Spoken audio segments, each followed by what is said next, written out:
वृक्ष भी कहा जाता है। और कुछ धार्मिक महत्व के रूप में हम देख सकते हैं, जो खेजड़ी वृक्ष है इसी के नीचे गोगा जी के थान होते हैं। और विजयादशमी अर्थात दशहरे के ऊपर इस वृक्ष की पूजा की जाती है। इसके बाद में हम देखते हैं नेक्स्ट रोहिड़ा। जैसा कि आपको बताया था, इसको राज्य पुष्प का दर्जा 1983 में दिया गया और इसका वैज्ञानिक नाम है टिकोमेला अंडुलेटा। और इस वृक्ष को राजस्थान के अंदर मरु सागवान भी कहा जाता है।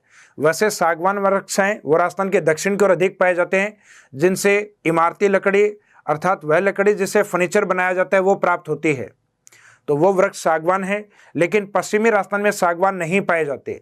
लेकिन पश्चिमी राजस्थान में वह वृक्ष जिसकी लकड़ी को सामान्यतः फर्नीचर अर्थात इमारती लकड़ी के रूप में काम में लेते हैं वो वृक्ष माना जाता है रोहिड़ा। इस कारण इसे मरुस्थल का सागवान अर्थात डेजर्ट टीक के रूप में इसको माना जाता है। तो टीक फॉरेस्ट यानी सागवान और मरु यानी डेजर्ट टीक, मरुस्थल के सागवान।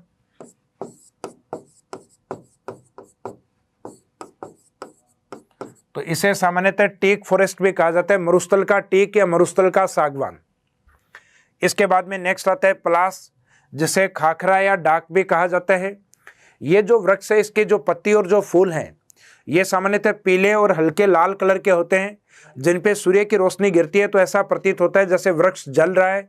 इस कारण इसको जंगल की ज्वाला भी कहा जाता है अर्थात फ्लेम ऑफ द फॉरेस्ट। देखने में ये वृक्ष काफ़ी सुंदर होता है, इस कारण उसी से इसका जो वैज्ञानिक नाम या अपन कह सकते हैं इसका जो बॉटनिकल नेम है वो आपको ध्यान रखना है। जैसे ब्यूटी से याद रखना है, ब्यूटिया मोनोस्पर्मा। ये वृक्ष राजस्थान में मुख्यतः मेवाड़ की ओर अर्थात राजसमंद उदयपुर की ओर अधिक पाए जाते हैं। तो डाक या पलास राजस्थान में सर्वाधिक राजसमंद। और पत्तों के ऊपर जैसे ही सूर्य की रोशनी गिरती है तो वो अपने को हिलते हुए प्रतीत होते हैं, लाल और पीले। तो देखने में यूँ लगता है जैसे वृक्ष में आग लगी हुई है। इस कारण इसको जंगल की ज्वाला या इसे इंग्लिश में फ्लेम ऑफ द फॉरेस्ट कहा जाता है, फ्लेम ऑफ द फॉरेस्ट। और इस वृक्ष के जो फूल होते हैं उन फूलों से सामान्यतः नेचुरल कलर बनाया जाता है अर्थात प्राकृतिक रंग बनाए जाते हैं। तो इस वृक्ष के उपयोग के रूप में आप लिख सकते हैं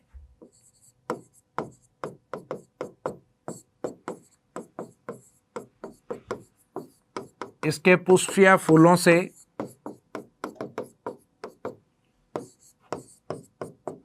रंग बनाया जाता है।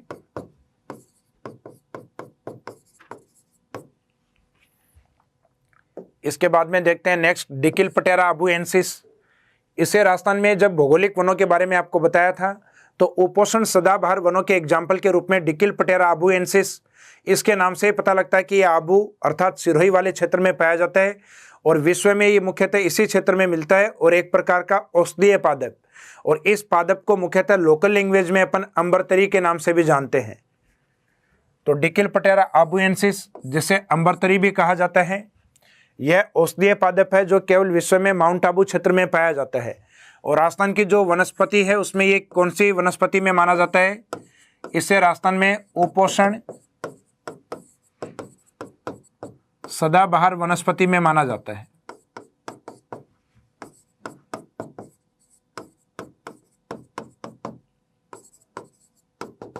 तो यह उपोष्ण सदाबहार वनस्पति का एग्जाम्पल है। इसके बाद में हम देखते हैं नेक्स्ट खेर वृक्ष को, जो कि मुख्यतः उदयपुर यानी जो मेन मेवाड़ है उदयपुर चित्तौड़ वाले क्षेत्र में अधिक पाए जाते हैं। और ये जो वृक्ष है खेर, इस वृक्ष की छाल से, इस छाल को मुख्यतः एक बर्तन में लेते हैं, जैसे जनरली हम कहते हैं इसको हांडी में डाल के आदिवासी और उस हांडी के अंदर कत्था तैयार करते हैं। और कत्था बनाने वाली जो जनजाति है उसे कथोड़ी कहा जाता है। तो कथोड़ी जनजाति मुख्यतः किस वृक्ष से कत्था तैयार करती है, तो ये कत्था तैयार करती है मुख्यतः खेर वृक्ष से। जबकि पश्चिमी राजस्थान की जो शुष्क वनस्पतियां होती हैं उसमें एक इसी से मिलता जुलता नाम पाया जाता है केर। तो ये केर वृक्ष नहीं होके ये खेर वृक्ष है। तो इसका जो कत्था उत्पादन वाला क्षेत्र है ये जनरली एग्जाम में पूछा जाता है। तो ये उत्पादन किया जाता है मुख्यतः उदयपुर और चित्तौड़ की ओर। तो इस वृक्ष के छाल से उदयपुर चित्तौड़ में कथोड़ी जनजाति द्वारा मुख्यतः कत्था बनाया जाता है। तो इस जनजाति को अपने कार्य से ही नाम दिया गया है, अर्थात ये कत्था तैयार करती है। तो इस जनजाति का नाम क्या है, कथोड़ी जनजाति। इसके बाद में हम देखते हैं ये वाला जो पार्ट है ये मुख्यतः खेर वृक्ष है। यह खेर वृक्ष की जो छाल होती है इस छाल से तैयार किया जाता है कत्था। और कत्था बनाने की जो टेक्निक है ये मुख्यतः हांडी या जो बर्तन लिया जाता है, इस कारण इस टेक्निक को कहा जाता है हांडी पद्धति। तो कत्था मुख्यतः हांडी पद्धति द्वारा तैयार किया जाता है काथोड़ी जनजाति के द्वारा। इसके बाद में नेक्स्ट है सहतूत मलबरी। ये मुख्यतः उदयपुर और जयपुर की ओर अधिक पाया जाता है। सहतूत वृक्ष के ऊपर मुख्यतः रेशम के कीट पाले जाते हैं जिसको कहा जाता है सेरीकल्चर। तो सेरीकल्चर से अर्थात रेशम के कीटों से रेशम को प्राप्त किया जाता है। तो ये वृक्ष मुख्यतः जनजातीय क्षेत्र और जयपुर की ओर अधिक पाए जाते हैं।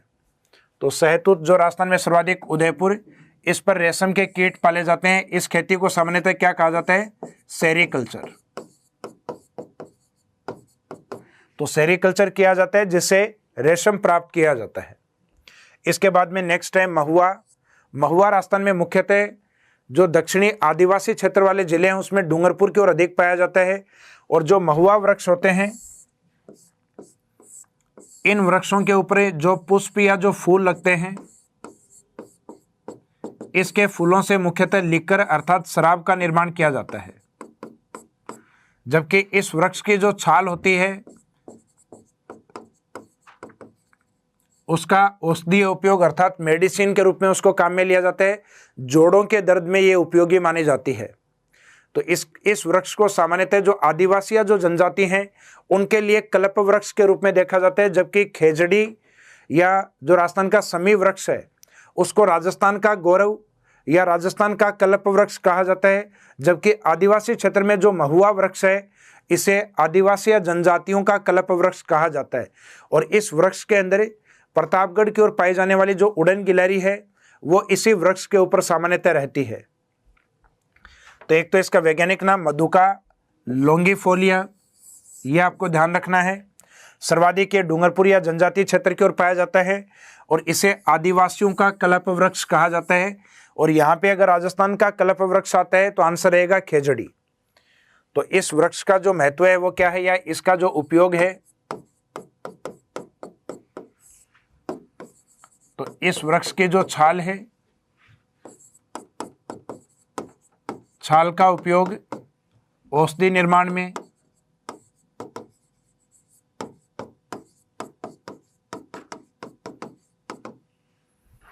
जबकि इस वृक्ष के जो पुष्प हैं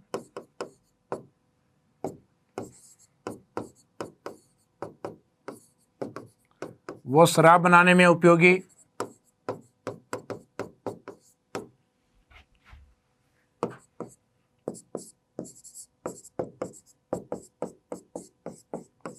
उड़न गिलहरी जो मुख्यतः प्रतापगढ़ की ओर सीता माता अभयारण्य में अधिक पाई जाती हैं, उड़न गिलहरी इसी वृक्ष पर रहती है या इसी वृक्ष के कोटरे में रहती है। कोटरा यानी छिद्र बनाकर।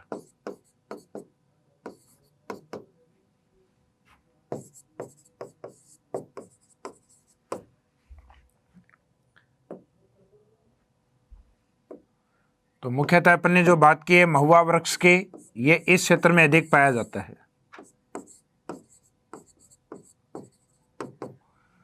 जबकि उदयपुर वाला जो पार्ट है और इस साइड में जयपुर, इस क्षेत्र में पाए जाने वाला जो वृक्ष है सहतूत वृक्ष, जिसपे मुख्यतः सेरीकल्चर की जाती है।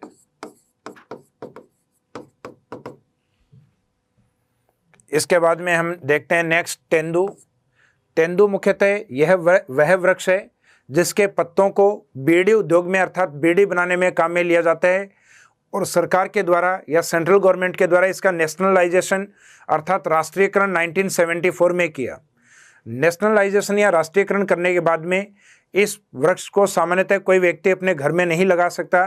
जैसे सामान्यतः हम खेती कर सकते हैं, लेकिन अपन जो मुख्यतः इस प्रकार की खेती जिनके लिए लाइसेंस की आवश्यकता होती है, जैसे अफीम, तो अफीम की खेती हर कोई व्यक्ति नहीं कर सकता। उसके लिए अपने को गवर्नमेंट से परमिट या परमिशन चाहिए होती है। तो उसी प्रकार से जो तेंदूपत्ता है ये हर कोई व्यक्ति अपने घर में इस पादप को नहीं लगा सकता। तेंदू ये वृक्ष मुख्यतः प्रतापगढ़, उसके अलावा प्रतापगढ़ जिस जिले से अलग हुआ था चित्तौड़गढ़ एवं हाड़ौती वाले क्षेत्र में अधिक पाया जाता है। इसके पत्तों से बेड़ी बनाई जाती है और पत्तों को एक विशेष नाम दिया जाता है टीमरू। और तेंदू का राष्ट्रीयकरण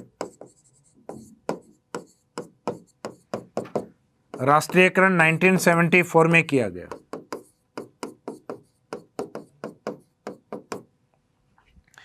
इसके बाद में नेक्स्ट आता है जामुन। जामुन अर्थात ब्लैकबेरी, ये सर्वाधिक पाया जाता है अजमेर और माउंट आबू की ओर। सामान्यतः कहा जाता है जो मधुमेह रोगी होते हैं अर्थात जो डायबिटीज के पेशेंट होते हैं वो सामान्यतः मीठा नहीं खा सकते, लेकिन ये वाला जो फल है जामुन इसको वो खा सकते हैं, तो ये मधुमेह रोगियों के लिए उपयोगी माना जाता है। तो इसमें लिखा हुआ ही है मधुमेह रोगियों के लिए उपयोगी है। नेक्स्ट है सागवान। सागवान मुख्यतः देश में सर्वाधिक पाया जाता है, इसको सागौन भी कहा जाता है। ये देश में सर्वाधिक पाया जाता है एमपी की ओर, और राजस्थान में ये सर्वाधिक पाया जाता है बांसवाड़ा की ओर। बांसवाड़ा में हालांकि कोई अभ्यारण्य नहीं है।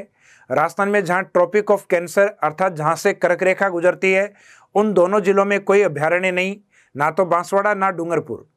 तो ये सर्वाधिक जिले के अगर स्तर पे हम देखें तो ये बांसवाड़ा में अधिक हैं, लेकिन अगर अभ्यारण्य के स्तर पे देखें तो ये सीता माता अभ्यारण्य में सर्वाधिक हैं, क्योंकि बांसवाड़ा के निकटतम जो अभ्यारण्य है वो प्रतापगढ़ वाला सीता माता अभ्यारण्य माना जाता है। तो डिस्ट्रिक्ट के अकॉर्डिंग अगर इसको पूछा जाए तो बांसवाड़ा में अधिक और सागवान वन सर्वाधिक सीता माता अभ्यारण्य में पाए जाते हैं। और सामान्यतः इसका जो उपयोग है ये इमारती लकड़ी के रूप में, इमारती लकड़ी के रूप में उपयोगी, अर्थात फर्नीचर बनाने में इस लकड़ी का एक तरीके से कह सकते हैं आर्थिक महत्व इन लकड़ियों का अधिक होता है।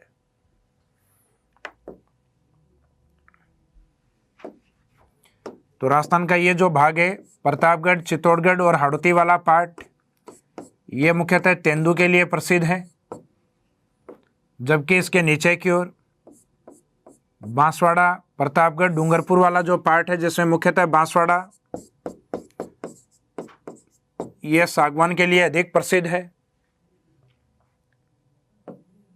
इसके बाद देखते हैं राजस्थान के अंदर प्रमुख घास। प्रमुख घास में बांस का जो लोकेशन है वो इसी के नाम से डिस्ट्रिक्ट है बांसवाड़ा। ये सबसे लंबी घास होती है और इसे आदिवासियों का हरा सोना भी कहा जाता है। 2017 की वनगणना के अंदर या नियमों में परिवर्तन करके इसको वृक्षों की श्रेणी से बाहर करके सिर्फ घास का दर्जा दे दिया गया है। पहले इसको वनों का दर्जा प्राप्त था और आदिवासियों को इसको बेचने के कारण अधिक इनकम या आमदनी प्राप्त होती है। इस कारण इसको ग्रीन गोल्ड ऑफ ट्राइब्स कहा जाता है, अर्थात आदिवासियों का हरा सोना कहा जाता है। तो ये स्टेटमेंट देके एग्जाम में पूछा जा सकता है, आदिवासियों का हरा सोना मुख्यतः किस वनस्पति या वन संपदा को कहा जाता है। तो ये दर्जा बांस को दिया गया है और इसे वनों की श्रेणी से बाहर कब किया गया, तो इसे वनों की श्रेणी से 2017 में बाहर कर दिया गया है और घासों में ये सबसे ऊंची घास मानी जाती है। इसके बाद में हम देखते हैं लिलोन या सेवण घास। लिलोन या सेवण घास ये मुख्यतः राजस्थान के पश्चिम में जिस क्षेत्र में पानी उपलब्ध होता है, अर्थात जो जलपट्टी वाला क्षेत्र है, जो मैंने आपको राजस्थान के भौतिक प्रदेश में मरुस्थल वाले पोर्शन में कवर करवाया था जैसलमेर की ओर, तो ये घास मुख्यतः पश्चिमी राजस्थान में मरुस्थल में जैसलमेर की ओर अधिक पाई जाती है। इसका एक तो जनरली एग्जाम में वैज्ञानिक नाम पूछा जाता है और एक इसी घास की छांव के अंदर एक विशेष पक्षी जिसे राजस्थान में राज्य पक्षी के रूप में हम देखते हैं, अर्थात गोडावन। तो गोडावन इसी घास की छांव में बैठा रहता है, इस कारण इसको गोडावन की शरण स्थली भी कहा जाता है। तो यह पश्चिमी राजस्थान की लंबी घास है। वैसे सबसे लंबी घास तो होती है बांस, जबकि पश्चिमी राजस्थान अर्थात मरुस्थल की जो लंबी घास है वह है सेवण। यह सर्वाधिक जैसलमेर में पाई जाती है। यह लाठी सीरीज का मीनिंग है जलपट्टी क्षेत्र में पाई जाती है।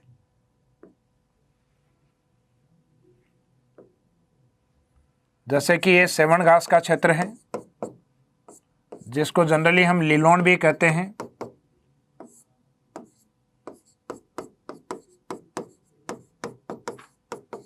गोडावन की शरण स्थली। और इस घास को जो वैज्ञानिक नाम दिया गया है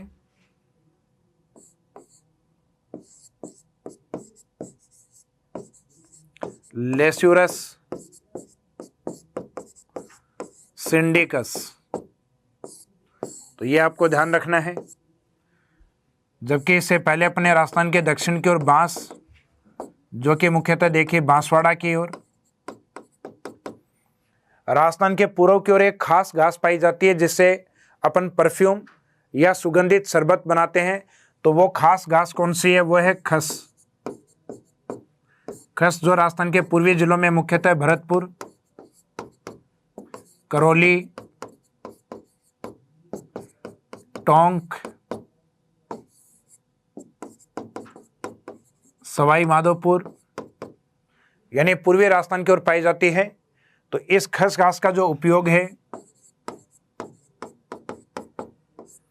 मुख्यतः परफ्यूम अर्थात इत्र बनाने में और सुगंधित शरबत बनाने में। तो ये इसके मुख्यतः उपयोग माने जाते हैं। इसको जनरली एग्जाम में अधिक पूछा जाता है एरिया को लेकर कि राजस्थान के मुख्यतः कौन से क्षेत्रों में पाई जाती है। एक राजस्थान के उत्तर की ओर जो संभाग मुख्यालय है अर्थात बीकानेर, बीकानेर की ओर एक विशेष प्रकार की घास पाई जाती है जिसकी क्वालिटी कुछ खस की तरह होती है, अर्थात ये सुगंधित घास है जो उत्तरी राजस्थान में पाई जाती है। और राजस्थान के उत्तर पूर्व की ओर एक विशेष अभ्यारण्य आता है ताल छापर। ताल छापर जो कि कहाँ स्थित है? चूरू के अंदर। उस अभ्यारण्य में एक विशेष प्रकार की घास जिसको नाम दिया जाता है मोचिया। और ताल छापर अभ्यारण्य के अंदर जो काले हिरण होते हैं अर्थात जो कृष्ण मृग होते हैं उनके द्वारा इस घास को बड़े चाव से खाया जाता है। तो खस जो मुख्यतः पूर्वी राजस्थान की ओर है, सुगंधित घास होने के कारण इसका उपयोग इत्र बनाने में और दूसरा है शरबत बनाने में किया जाता है।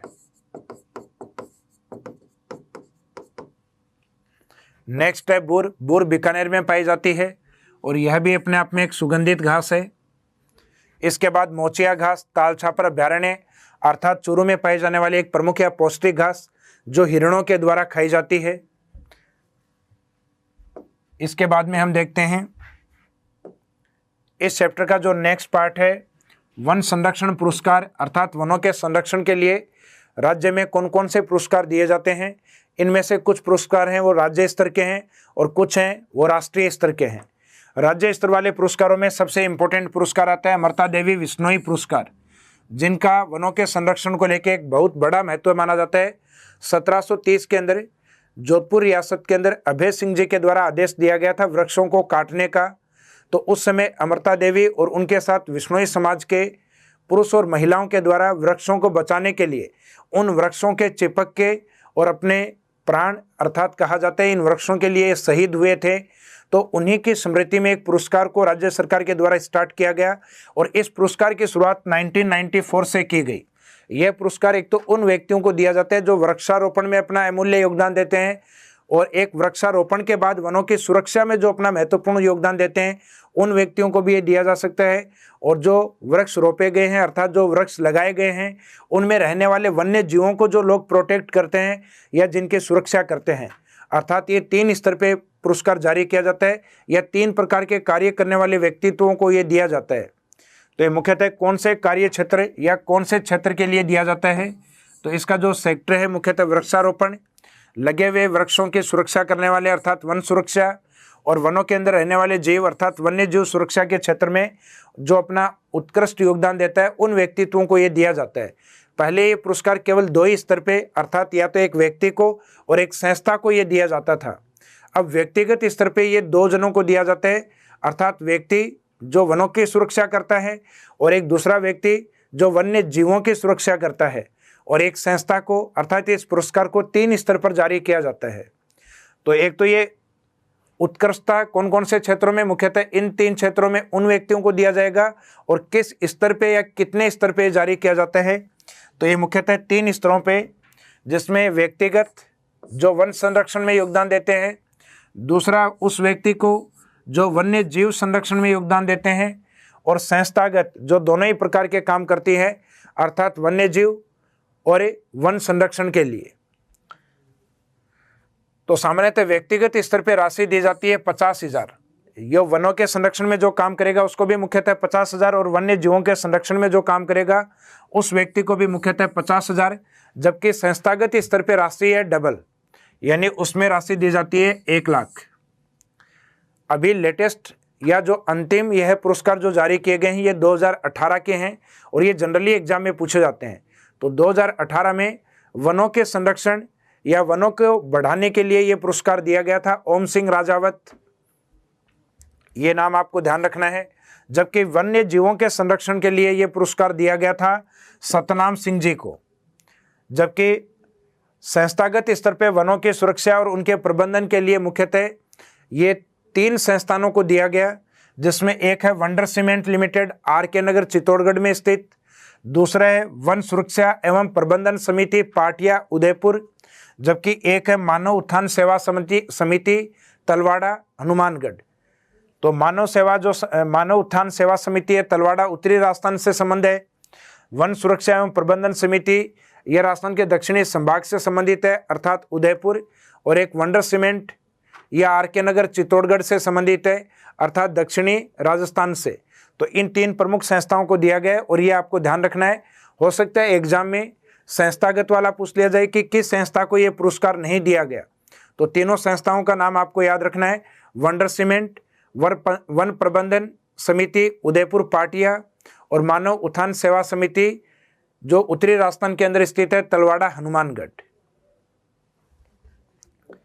इसके बाद में देखते हैं कैलाश सांखला। कैलाश सांखला जिनका मुख्य राजस्थान में कहा जाता है महत्व इनका वन्य जीवों के संरक्षण को लेकर है, इन्हें टाइगर मैन ऑफ इंडिया कहा जाता है। अर्थात वन्य जीवों में इन्होंने जिस पशु के लिए सबसे ज़्यादा काम किया है वो मुख्यतः है बाघ संरक्षण के लिए। तो वह व्यक्ति या वो व्यक्तित्व या संस्था जो मुख्यतः वन्य जीवों के संरक्षण का प्रयास करते हैं उन व्यक्तित्वों को ये पुरस्कार दिया जाता है और इसमें पुरस्कार में जो राशि दी जाती है वो है 50,000। इसके बाद में वृक्ष मित्र पुरस्कार, जिसे इंदिरा प्रियदर्शिनी पुरस्कार भी कहा जाता है। प्रियदर्शिनी ये इंदिरा का सरनेम है, इंदिरा गांधी जी का। वैसे शादी के बाद में जनरली गांधी शब्द इंदिरा गांधी के नाम से हम जानते हैं, बाकी इनका जो वास्तविक सरनेम था वो प्रियदर्शिनी, तो ये उन्हीं के नाम से इंदिरा प्रियदर्शिनी, जिसे वृक्ष मित्र पुरस्कार भी कहा जाता है। यह पुरस्कार केंद्र सरकार के द्वारा दिया जाता है, जिसमें इनाम की जो राशि है, पुरस्कार की जो राशि है वो 2.5 लाख होती है।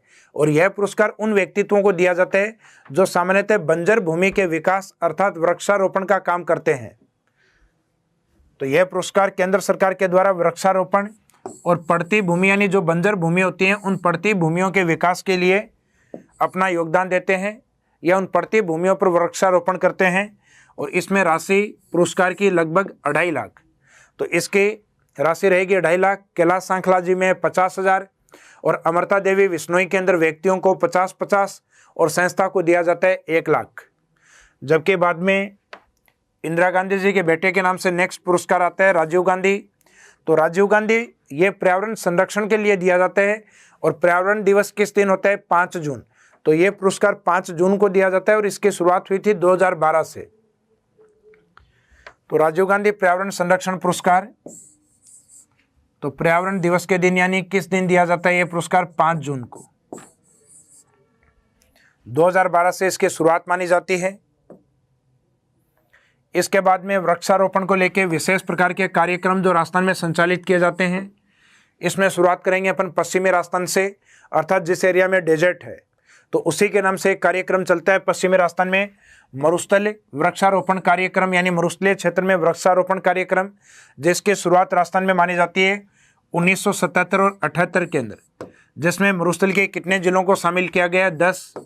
इस कार्यक्रम के शुरुआत में जो बजट का योगदान है या कार्यक्रम को चलाने में जो भागीदारी है वो सेंट्रल गवर्नमेंट के द्वारा शुरुआत में की गई थी 100%, बाद में 90% राज्यों से लिया जाता था 10%, और वर्तमान में जो बजट रेशो या जो आर्थिक सहयोग का जो रेशो है वो सेंट्रल गवर्नमेंट ने कर दिया है अपनी तरफ से 75 और रिमेनिंग है 25 वो राज्य के द्वारा लगाया जाता है। तो मरुस्थल वृक्षारोपण कार्यक्रम कब से संचालित है और एक इसमें बजट का जो योगदान है वो किस रेशो में है, इन दोनों चीज़ों को आपको याद रखना है। और राजस्थान के जो पश्चिमी 12 मरुस्थलीय जिले हैं उसमें ये केवल 10 में संचालित है, जबकि पश्चिमी राजस्थान में एक अन्य कार्यक्रम और आता है जिसको अपन DDP अर्थात डेजर्ट डेवलपमेंट प्रोग्राम, मरु विकास कार्यक्रम के नाम से जानते हैं। और उस कार्यक्रम की शुरुआत भी 1977-78 में हुई, लेकिन उसमें शामिल जिले जो थे वो 16 थे, यानी कुछ मरुस्थलीय जिले और कुछ गैर मरुस्थलीय जिले भी उस कार्यक्रम में शामिल थे। और उसमें भी बजट का जो रेशियो है वह यही है 75 सेंटर का और 25 स्टेट का। और मरुस्थल के जब हम पूर्व की ओर आगे बढ़ते हैं तो मरुस्थल के पूर्व में आती है अरावली पर्वतमाला। तो अगला कार्यक्रम अरावली के नाम से है अरावली वृक्षारोपण कार्यक्रम, जो 1992 में स्टार्ट हुआ।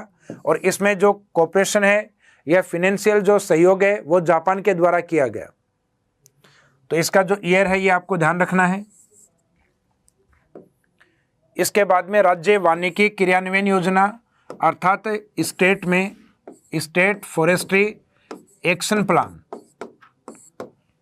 राज्य वानिकी क्रियान्वयन योजना जो कि एक दीर्घकालिक प्रोग्राम था, 1996 से स्टार्ट हुआ और एक 20 वर्षीय प्रोग्राम था जिसके तहत अपने को वानिकी और फॉरेस्ट्री को बढ़ाना था। तो 1996 से स्टार्ट हुआ और 20 वर्षीय यानी 2016 तक ये कार्यक्रम चला है। और इसी कार्यक्रम के दौरान बीच में कुछ कार्यक्रम और भी चले हैं, जैसे राज्य वानिकी और जैव विविधता कार्यक्रम, जिसमें वानिकी अर्थात फॉरेस्ट्री को भी बढ़ाना है और जैव विविधता को भी, यानी जिसमें वनस्पति की विभिन्न प्रजाति और जीवों के विभिन्न प्रजातियों को भी बढ़ावा देना है। तो राजस्थान में राज्य वानिकी और जैव विविधता जो कार्यक्रम है ये मुख्यतः जापान की एक संस्थान है जिका, उसके सहयोग से चलाया जाता है। और इस कार्यक्रम का जो प्रथम फेज है, राज्य वानिकी और जैव विविधता का जो प्रथम फेज है, जिसको 2003 से और 2010 तक चलाया गया 8 वर्षों, उसके बाद में 2011 से और 2019 तक चलाया गया पुनः 8 वर्षों के लिए। तो जो 2003 वाला जो कार्यक्रम था वो 1 जनवरी को स्टार्ट हुआ था, इस कारण वो 31 दिसंबर 2010 को समाप्त होता है। लेकिन 2011 वाला वो 1 जनवरी को स्टार्ट नहीं होके वो 2011 के मिड ईयर में स्टार्ट होता है, यानी साल के बीच में स्टार्ट होता है। इस कारण वो 2018 को समाप्त नहीं होके 2019 को समाप्त होता है। तो एक तो आपको ध्यान रखना है, इसमें जो आर्थिक सहयोग है मुख्यतः किसका है, जिका का, जिसको अपन कहते हैं जापान इंटरनेशनल कोऑपरेशन एजेंसी के रूप में। और इस कार्यक्रम की शुरुआत है 2003 से। और इस कार्यक्रम के जो मुख्य उद्देश्य या जो ऑब्जेक्ट हैं, तो एक तो नाम से पता लग रहा है वानिकी और जैव विविधता को बढ़ाना। और वानिकी और जैव विविधता अपन किसके माध्यम से बढ़ाएंगे, लोगों के द्वारा। तो लोगों को जब हम वृक्षारोपण लगाने के लिए कहेंगे तो लोग बदले में उसके लिए क्या मांगेंगे, मजदूरी। तो एक तरीके से अपन कह सकते हैं ये कार्यक्रम गरीबी उन्मूलन के लिए भी चलाया गया है, यानी इसमें लोगों को रोजगार भी दिया जाएगा। तो वानिकी और जैव विविधता को बढ़ाने के साथ साथ इस कार्यक्रम में गरीबी उन्मूलन भी उद्देश्य है। और जब हम वन संपदाओं को बढ़ाते हैं या जिन क्षेत्रों में सामान्यतः वनस्पति अधिक होती है उन क्षेत्रों में वर्षा भी अधिक होती है, और वर्षा अधिक होने के कारण जो भूमिगत जल है उसमें सुधार होता है। तो इस कार्यक्रम का एक उद्देश्य भूमिगत या भूजल स्तर में सुधार करना भी है। तो इसमें भूजल संरक्षण या भूजल स्तर को बढ़ाना, यह भी इसका एक मेन ऑब्जेक्ट या उद्देश्य है। तो जनरली अपन जो आगे वाले उद्देश्य हैं ये कई बार सोचते हैं कि इस कार्यक्रम के नहीं हैं, तो ये भी इसके प्रमुख उद्देश्य या ऑब्जेक्ट के रूप में लिए गए हैं। तो ये 3 ऑब्जेक्ट इसके याद रखिए, वानिकी और जैव विविधता को बढ़ाना, गरीबी उन्मूलन करना और भूजल स्तर का संरक्षण या भूजल स्तर में सुधार करना। और इस कार्यक्रम के जो 2 चरण हैं, जिसमें एक 2003 से 10 वाला प्रथम चरण, जिसमें राजस्थान के 18 जिलों को शामिल किया गया, जबकि दूसरा चरण सेकेंड फेज जो 2011 से 19 तक चला और उसमें 3 जिले कम अर्थात 15 जिले इसमें शामिल किए गए, जिसमें 10 जिले डेजर्ट है और 5 नॉन डेजर्ट अर्थात गैर मरुस्थलीय जिले हैं। गैर मरुस्थलीय जिलों में 2 तो मुख्यतः अरावली से लिए गए हैं, एक तो जयपुर को, एक जहां से अरावली स्टार्ट होती है सिरोही को, और 2 जिले लिए गए राजस्थान में कर्क रेखा वाले अर्थात बांसवाड़ा डूंगरपुर, और एक डिस्ट्रिक्ट है भीलवाड़ा। तो 2 तो अरावली वाले रहेंगे जयपुर सिरोही, 2 कर्क रेखा वाले बांसवाड़ा डूंगरपुर, और एक डिस्ट्रिक्ट रहेगा इसमें भीलवाड़ा। ये इसमें गैर मरुस्थलीय जिलों के रूप में शामिल होते हैं। तो गैर मरुस्थलीय जिलों को आपको ध्यान रखना है। और बाकी डेजर्ट डिस्ट्रिक्ट यानी जो अरावली के पश्चिम वाले डिस्ट्रिक्ट हैं 10 वो जिले हैं इसमें। इस कार्यक्रम के बाद अगला कार्यक्रम आता है हरित राजस्थान, जो कि कांग्रेस गवर्नमेंट के द्वारा 2009 के अंदर लाया गया एक प्रमुख कार्यक्रम था, जिसके तहत राजस्थान में वनस्पति को बढ़ा के और राजस्थान को हरा भरा बनाना है, अर्थात हरित राजस्थान में कन्वर्ट करना है। ये 5 वर्ष का एक स्कीम या कार्यक्रम था, यानी 2009 से लेकर 2014 तक। तो यह वृक्षारोपण की 5 वर्षीय योजना थी, 2009 से लेकर 2014 तक। ये आपको ध्यान रखना है, एग्जाम में पूछा जा सकता है कि राजस्थान में हरित राजस्थान किस समय अवधि में चला है, 2009 से लेकर 2014 तक। 2014 में जैसे ही ये कार्यक्रम समाप्त हुआ तो उसके बाद 2015 से एक नई स्कीम या एक नया कार्यक्रम अपने स्टार्ट हुआ, जिसे नाम दिया जाता है वन धन योजना। जबकि एक दूसरा कार्यक्रम होता है जन धन योजना। तो जन धन ये अलग स्कीम होती है, जबकि वन धन ये वनों को लेकर राज्य सरकार के द्वारा 2015 में स्टार्ट की गई और ये अगस्त 2015 में स्टार्ट हुई। और इस कार्यक्रम का मुख्य उद्देश्य वन क्षेत्रों के निकट रहने वाले लोगों के विकास, यानी उन लोगों को रोजगार दिया जाएगा, वृक्षारोपण करने के बदले उनको पैसा मिलेगा, तो उन लोगों के विकास एवं उनके वनों पर निर्भरता को कम करने और रोजगार उपलब्ध कराने की स्कीम है। वनों के ऊपर उनकी निर्भरता को कम करने का उद्देश्य है जहां वन संपदाएं पाई जाती हैं उसके आसपास के लोगों को मुख्यतः अपने एक रसोई गैस को लेकर योजना चलती है, मुख्यतः उज्ज्वल योजना या उज्ज्वला योजना। उसके तहत लोगों को गैस सिलेंडर निःशुल्क उपलब्ध करवाए जाएं जो वन क्षेत्रों के आसपास रहते हैं उन लोगों को, ताकि वो वनस्पति या वन्य जो लकड़ियां हैं उनको अधिक नहीं काटें और वहाँ वृक्षारोपण अर्थात पेड़ लगाने में अपना अधिक से अधिक योगदान करें। और जो लोग वृक्षारोपण में अपना योगदान करते हैं उनको उनकी मजदूरी दी जाए, अर्थात एक तरीके से देखें तो ये लोगों को रोजगार भी उपलब्ध करवाएगा और सामान्यतः जो जैव विविधता है उस जैव विविधता को बढ़ाने में भी ये कार्यक्रम अपना एक महत्वपूर्ण योगदान देगा। और इसी प्रकार का वन धन योजना है वो राष्ट्रीय स्तर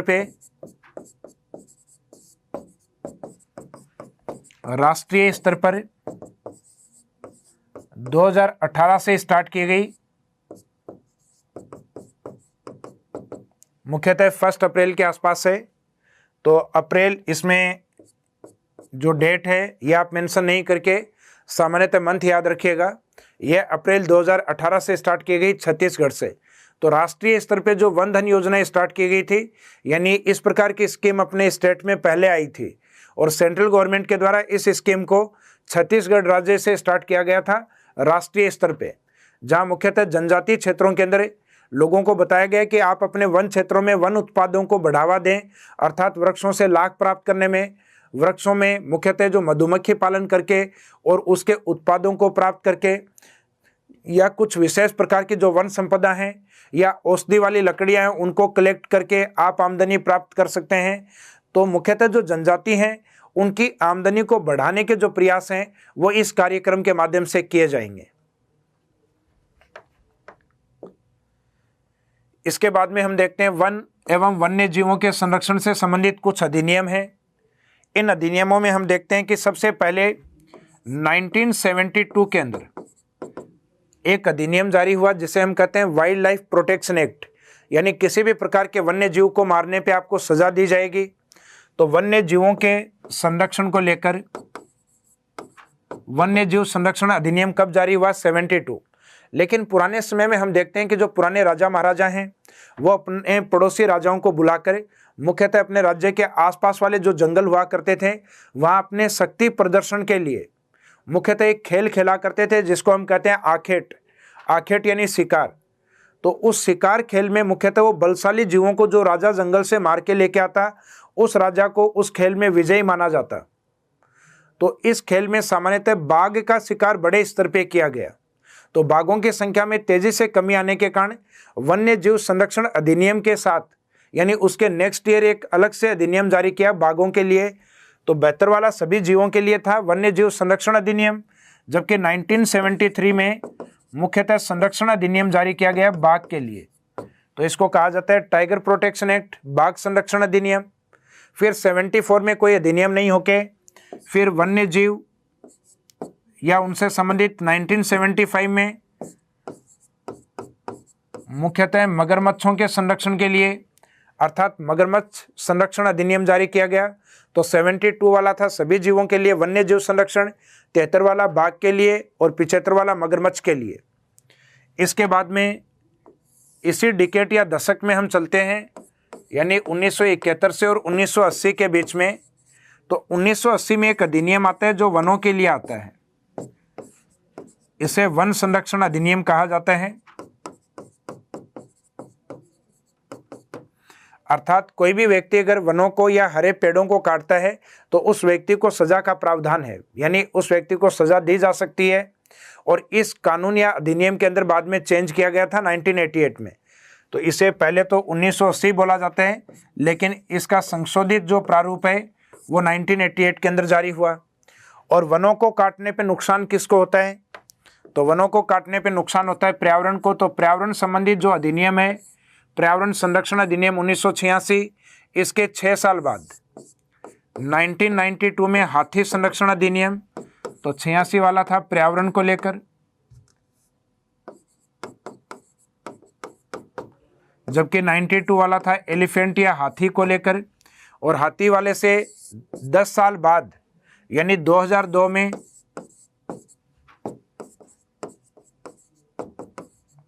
जैव विविधता संरक्षण अधिनियम,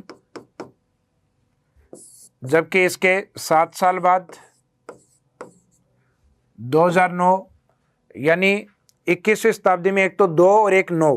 2 है जैव विविधता, यानी सभी प्रकार के वनस्पति और जीवों के संरक्षण के लिए ये एक्ट या अधिनियम लाया गया। जबकि 2009 में अपने देश में गंगा के अंदर पाया जाने वाला एक विशेष प्रकार का जलीय जीव, जिसको राष्ट्रीय जलीय जीव भी कहा जाता है, अर्थात डॉल्फिन, और वो डॉल्फिन है गांगेय डॉल्फिन, गंगेटिक डॉल्फिन, अर्थात गांगेय सूस भी कहा जाता है, गांगेय सूस या गांगेय डॉल्फिन संरक्षण अधिनियम 2009। जबकि अपने राज्य के अंदर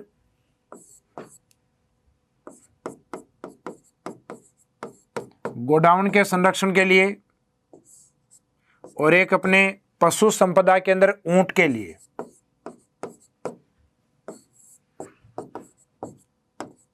संरक्षण अधिनियम जारी किए गए थे। ये राज्य सरकार के अधिनियम है। संरक्षण अधिनियम 2014। तो अगर राज्य स्तर के अधिनियमों में देखे जाएं तो गोडावण और ऊंट ये भी अपने आप में इंपॉर्टेंट हैं। ये 2014 में लाए गए, जबकि इसके पहले के जो अधिनियम अपने पढ़े हैं कंटिन्यू, वो मुख्यतः सेंट्रल गवर्नमेंट के हैं। तो अधिनियमों को आप एक कंटिन्यू ईयर के रूप में, यानी एक सीक्वेंस में याद रखिएगा। जैसे वन्य जीवों के लिए, वाइल्ड लाइफ के प्रोटेक्शन के लिए 72, वाइल्ड लाइफ में जिसको नुकसान अधिक हुआ या जिसका शिकार अधिक किया उसके लिए 73, 1973, जबकि 74 को छोड़ के 75 में क्रोकोडाइल अर्थात मगरमच्छ के लिए। नेक्स्ट है वन संरक्षण, तो ऊपर वाला था वन्य जीव और यह है वन संरक्षण 1988, और इसको संशोधित कब किया गया? 1988। इसके बाद में इन्वायरमेंट या पर्यावरण संरक्षण के लिए 86, हाथियों के लिए 1992, जैविकता के लिए 2002, डॉल्फिन संरक्षण अधिनियम 2009, और फिर ऊंट और गोडावण संरक्षण अधिनियम जो कि राज्य सरकार के द्वारा 2014 के अंदर लाए गए।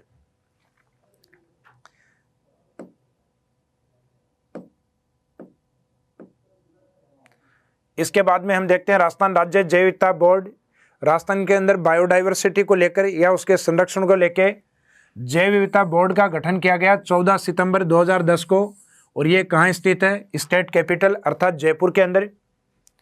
और राजस्थान के अंदर कुछ प्रमुख वन और पर्यावरण संबंधी दिवस मनाए जाते हैं। हालांकि इन दिवसों का संबंध एक तरीके से अंतर्राष्ट्रीय स्तर के दिवस माने जाते हैं, तो इनका महत्व अपने देश में भी है, राज्य में भी है और अंतर्राष्ट्रीय स्तर पे भी है। तो इन दिवसों को अपन मंथ वाइज अगर याद करें तो सबसे पहले अपन देखते हैं जनवरी के अंदर, उसके बाद फरवरी, उसके बाद मार्च, अप्रैल, मई और जून, यानी ये हाफ ईयर में प्रमुख दिवस कौन कौन से हैं जो मुख्यतः पर्यावरण से संबंधित हों या वन्य जीवों से संबंधित हों। तो जनवरी के अंदर जब हम मकर संक्रांति मनाते हैं अर्थात पतंग उड़ाते हैं, वो दिवस होता है 14 जनवरी। सामान्यतः 14 जनवरी, कई बार वो 15 जनवरी को भी मनाया जाता है।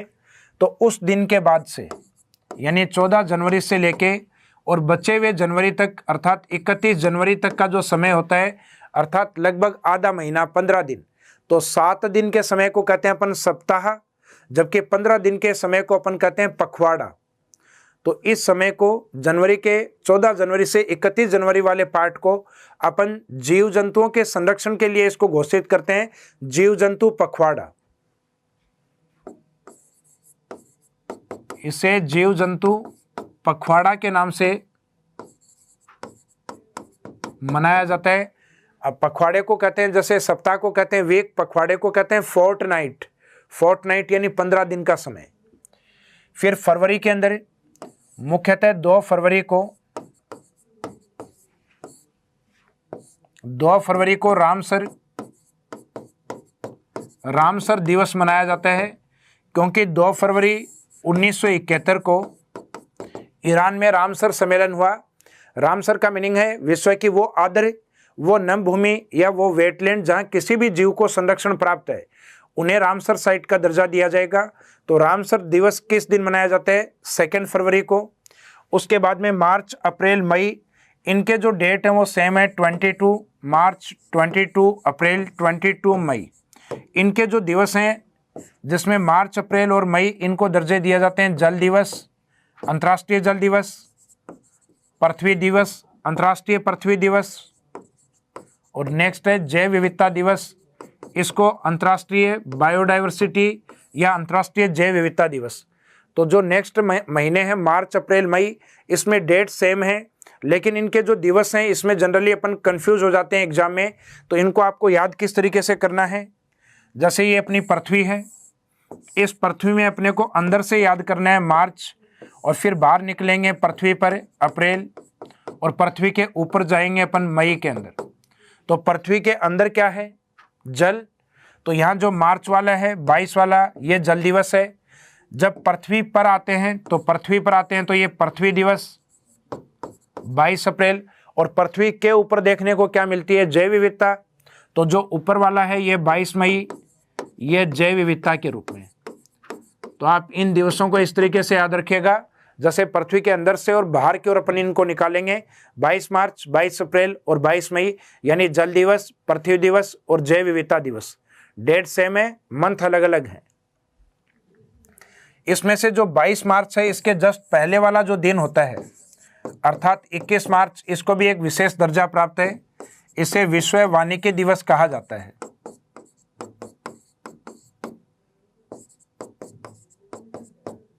अर्थात इंटरनेशनल या वर्ल्ड फॉरेस्ट्री डे के रूप में इसको सेलिब्रेट किया जाता है।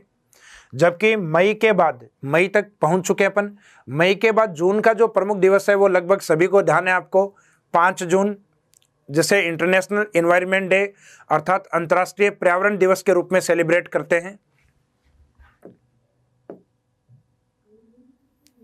तो विश्व पर्यावरण दिवस का जो समय ये होता है मुख्यतः 5 जून।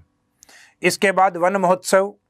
वन महोत्सव का संबंध है मुख्यतः, जैसे ही हमारे राजस्थान में या देश में मानसून आता है, मानसून का समय मुख्यतः अपन मानते हैं जून, लेकिन अपने यहाँ अधिक वर्षा किस समय होती है? जुलाई के अंदर।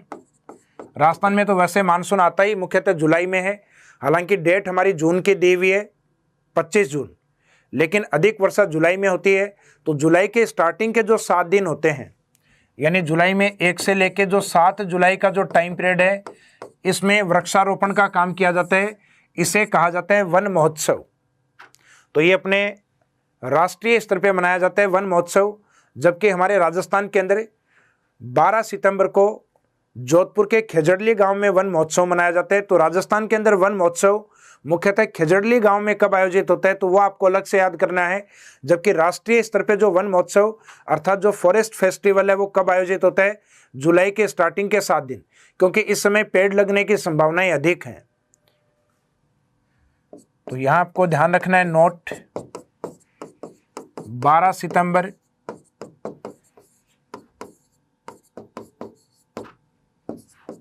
खेजड़ली गांव, जोधपुर।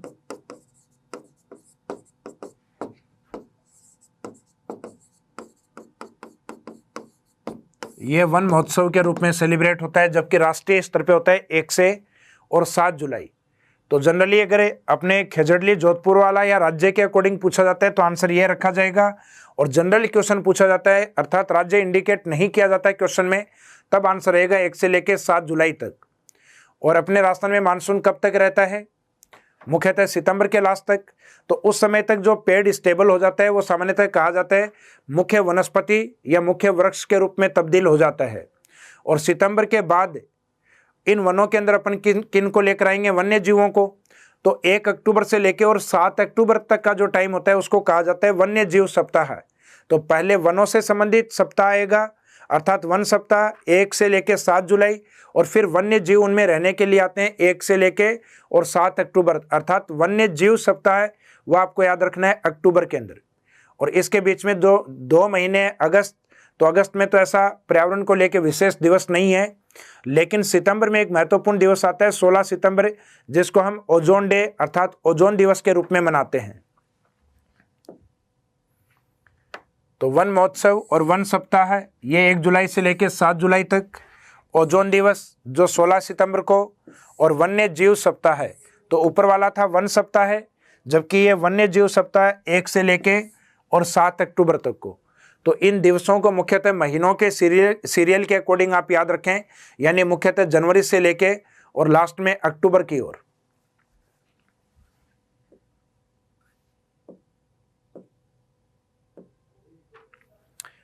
प्रमुख जो दिवस हैं उनकी जो प्रमुख थीम है, जैसे ये दिवस अपन ने देखे, आजकल एग्जाम में जनरली इन दिवस के बारे में नहीं पूछ के और इनकी थीम पूछी जाती है। तो इस बार की जो थीम है 2021 की, जिसमें पृथ्वी दिवस की जो थीम है ये रखी गई है रीस्टोर ऑफ आवर अर्थ, यानी अपनी पृथ्वी को है वो रीस्टोर करना है। नेक्स्ट जल दिवस, इसके थीम में ये शब्द यूज हुआ है जल अर्थात वेलविंग वाटर। उसके बाद जैव विविधता की थीम इस बार रखी गई है we are part of the solution.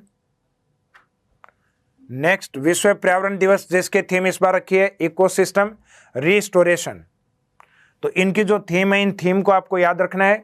कोई विशेष प्रकार की, जैसे स्टार्टिंग वाली पृथ्वी दिवस है तो उसमें बात हुई है पृथ्वी या अर्थ की, तो उसमें आप इस की वर्ड को देख सकते हैं अवर अर्थ वाले को। जैसे जल दिवस है तो जल दिवस में जल की बात हुई है वाटर, वेलविंग वाटर, तो इसमें वाटर है, इस शब्द को आप ले सकते हैं। बाकी आगे वाली दो हैं, इनको आपको ध्यान रखना है कि कौन सी जो थीम है वो किस दिवस के रूप में है। और दिवस का आपको ध्यान है, पृथ्वी दिवस कब का है? 22 अप्रैल, जबकि जल दिवस है ये 22 मार्च, जैव विविधता दिवस है ये 22 मई, जबकि पर्यावरण दिवस है ये 5 जून। जबकि अपने इसी मंथ के अंदर अर्थात सितंबर के अंदर एक विशेष दिवस की थीम और आने वाली है ओजोन डे की, जो 2021 वाली, वो आपको लिखनी है। जैसे न्यूज़पेपर के अंदर ये डे आएगा, उसके अंदर न्यूज़पेपर के अंदर इसकी जो थीम है ये जनरली लिखी हुई होती है। तो जब आप 16 सितंबर का न्यूज़पेपर पढ़ें तो उसकी थीम को लिखिएगा, इस बार अपडेट करना है अपने को। तो लास्ट ईयर वाली वो आपके कोई काम की नहीं रहेगी। तो जो ओजोन दिवस है, तो ओजोन दिवस थीम 2021 के लिए ये आपको अपडेट करना है। वनों से संबंधित कुछ प्रमुख संस्थान जो राजस्थान में बने हुए हैं, जिसमें एक है काजरी, जिसे कहा जाता है central arid zone research institute, अर्थात सेंट्रल का मीनिंग केंद्रीय, एरिड का मीनिंग शुष्क, केंद्रीय शुष्क क्षेत्रीय अनुसंधान संस्थान के रूप में बनाया गया। और ये मुख्यतः पश्चिमी राजस्थान के अंदर जोधपुर में स्थापित है। ये पहले एक शुष्क संस्थान के रूप में स्थापित हुआ था 1952 में, लेकिन काजरी के नाम से ये स्टेब्लिश्ड हुआ 1959 से। तो इसकी स्थापना 1959 जोधपुर में की गई। और राजस्थान के अंदर सामान्यतः इसके जो सेंटर हैं या इसके जो केंद्र हैं, अन्य केंद्र, वो 3 हैं, जबकि पूरे देश में इसके 5 सेंटर हैं। तो वो भी आपको ध्यान रखने हैं।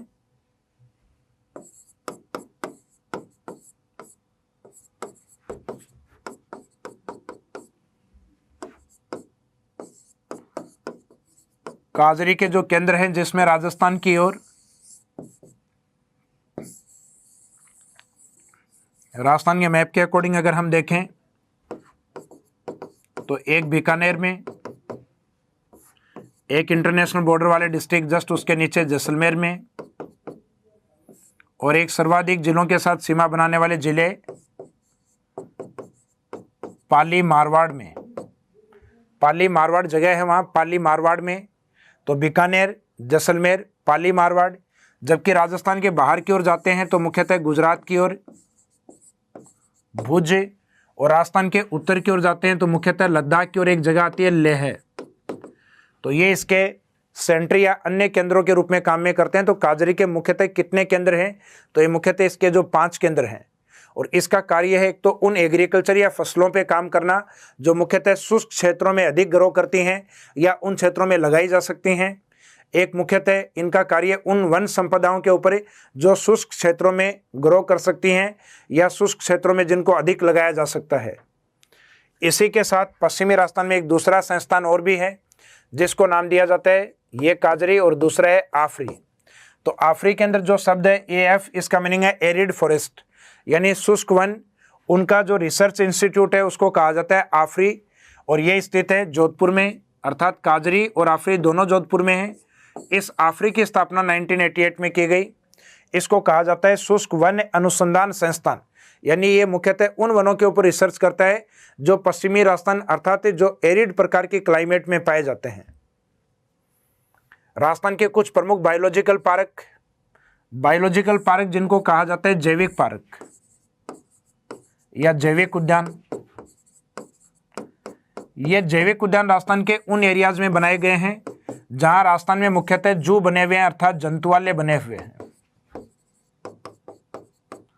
जंतुआलय यानी राजस्थान में कई जगह हमने जंतुआलय शहर के बीच में बना रखे हैं जहां अपन ने कमरे बनाकर और वन्य जीवों को कमरे में इस तरीके से डाल दिया जैसे जेल में किसी कैदी को डाला हुआ है। उन वन्य जीवों को बिल्कुल भी नेचुरल साइट की फीलिंग नहीं आती है। तो उन जीवों को नेचुरल साइट या प्राकृतिक स्थिति या प्राकृतिक दशाओं की अनुभूति दिलाने के लिए मुख्यतः इनके लिए बायोलॉजिकल पार्क डेवलप किए जा रहे हैं। तो राजस्थान में अभी तक 3 बायोलॉजिकल पार्क बन चुके हैं, जिसमें पहला उदयपुर का सज्जनगढ़, दूसरा जोधपुर का माचिया सफारी, तीसरा जयपुर का नाहरगढ़ माना जाता है। जबकि इसमें निर्माणाधीन है एक तो अभेड़ा कोटा और एक मरुधरा बीकानेर। तो राजस्थान में अभी वर्तमान तक बायोलॉजिकल पार्क कितने हैं, अर्थात जैविक उद्यान कितने हैं? तो उसमें हम मानेंगे 3। तो राजस्थान के जो 7 संभाग हैं उन संभागों को अपन ने टारगेट किया है जहां पे जू बने हुए हैं। तो एक तो आपको यह ध्यान रखना है कि राजस्थान का अजमेर संभाग मुख्यालय जहां कोई जू या जंतुआलय नहीं है, और एक राजस्थान के पूर्व की ओर भरतपुर, यहाँ कोई जू या जंतुआलय नहीं है। तो इसका मीनिंग अपने बायोलॉजिकल पार्क वहाँ बाकी 5 संभागों में बनाए जाएंगे, जिसमें 3 ऑलरेडी बन चुके हैं, जैसे कि उदयपुर की ओर पहला सज्जनगढ़ में,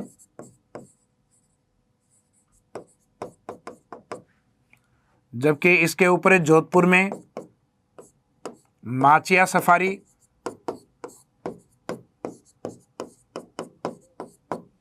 जबकि तीसरा जयपुर नाहरगढ़।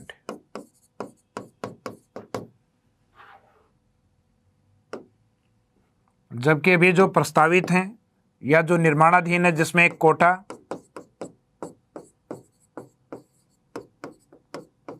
कोटा भेड़ा, और उत्तरी राजस्थान का जो संभाग मुख्यालय है बीकानेर, मरुस्थलीय जिला होने के कारण इसका नाम रखा गया है मरुधरा। तो राजस्थान में कितने बायोलॉजिकल पार्क हैं? तो अभी तक तो 3 हैं, निर्माणाधीन कोटा भेड़ा और मरुधरा बीकानेर है। जबकि 2 जिले हैं जिनको टारगेट में नहीं रखा जा सकता क्योंकि इनके पास कोई भी जंतुआलय नहीं है।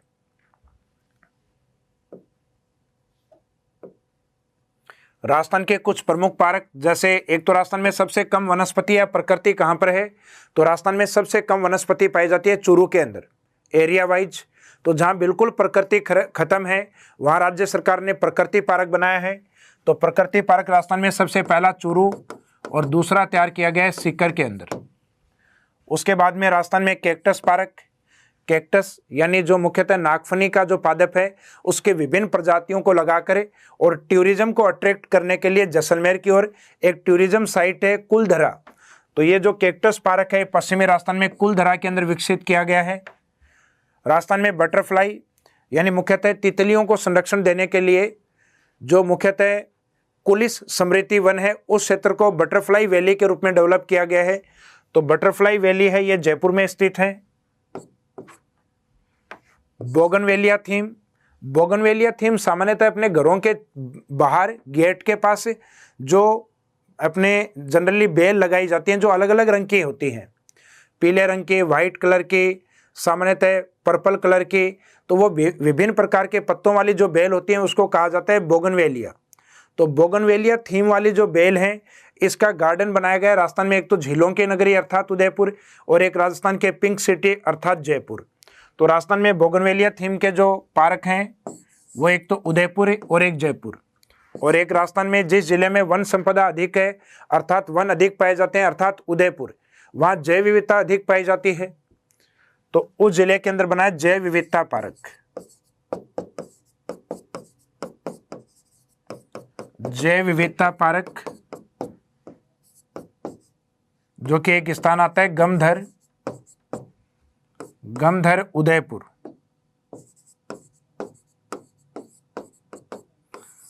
तो राजस्थान में जैव विविधता पार्क कहाँ स्थापित है? तो जहाँ जैव विविधता अर्थात वन संपदा अधिक पाई जाती है उदयपुर की ओर है। लोकेशन आपको ध्यान रखना है गमधर। तो इसी के साथ आपका ये टॉपिक समाप्त होता है, अर्थात वनस्पति वाले टॉपिक को अपन ने कंप्लीट कर लिया। इसके बाद में जो नेक्स्ट टॉपिक जो वनस्पति से जुड़ा हुआ है, तो वनस्पति में संरक्षण किसको प्राप्त होता है? वन्य जीवों को। तो नेक्स्ट टॉपिक में हम स्टार्ट करेंगे वन्य जीव अर्थात वन्य जीव और उनके संरक्षण वाले पार्ट को।